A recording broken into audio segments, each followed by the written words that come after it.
In the name of one God who creates, redeems, and sustains us. What a joy it is for me to be here with the strong and committed community of St. Dunstan's. Thank you for welcoming me on this very special day when we not only bless your beloved non-human family, but also celebrate the installation of your new rector, Reverend Laurel, and bless your shared ministry in this beautiful sacred valley. At first glance, our gospel for today does not seem to match and reflect our celebratory mood. Having a millstone hung around our neck and being cast into the sea, cutting off hands and feet and tearing out an eye and being thrown into hell is not exactly making us light-hearted, joyful, and ready to party. Now, does it? No, it does not. Jesus' instructions to his disciples, through the use of extreme exaggeration, sounds harsh, confusing, and shocking to our modern hearing. Way to go, Jesus! What a great way to get our attention.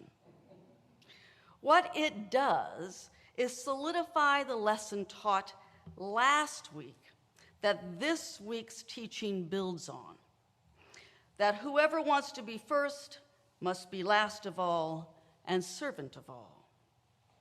What a brilliant way to help us realize on a deep communal level the seriousness of Jesus' teaching, that whoever cares for others, and I would add, for any and all of God's creation, welcomes me.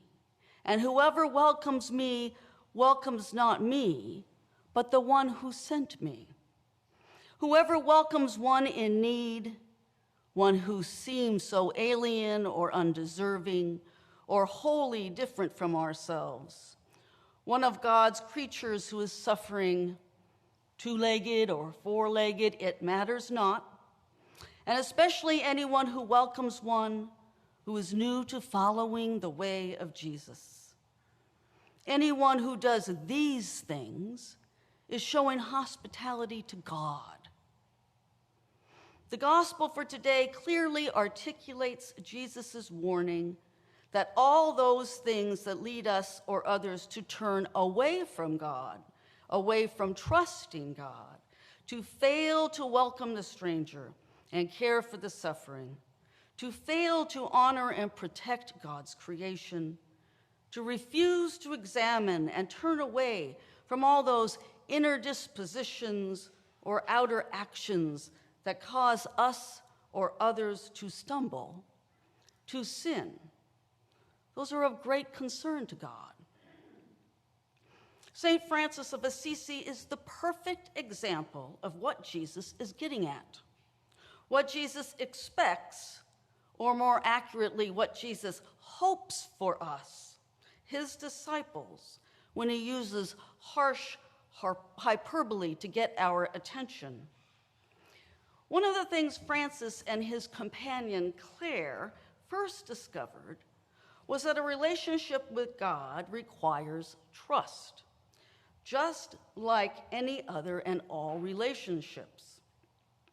Francis and Claire's trust in God started with their love and trust in Jesus and his teachings, even the tough ones. They then learned to totally trust their own experience of God acting in their lives and in the whole world around them. They became convinced that God was nonviolent, non-judgmental, and especially cared for the poor.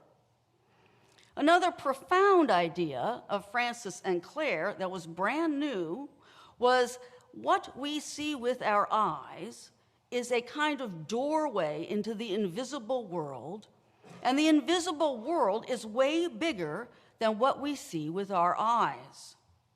That God poured out God's own divine love into things we see in creation. The Spirit of God hides. It hides in your cat, in your dog, your bird, and especially maybe even your beloved snake. It hides in the uniqueness that is you and me.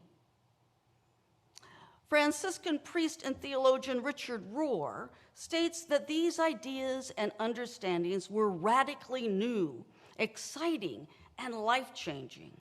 So much so that it led to living life in such a way that they became eager to love all other people, animals, the planet, the whole of creation.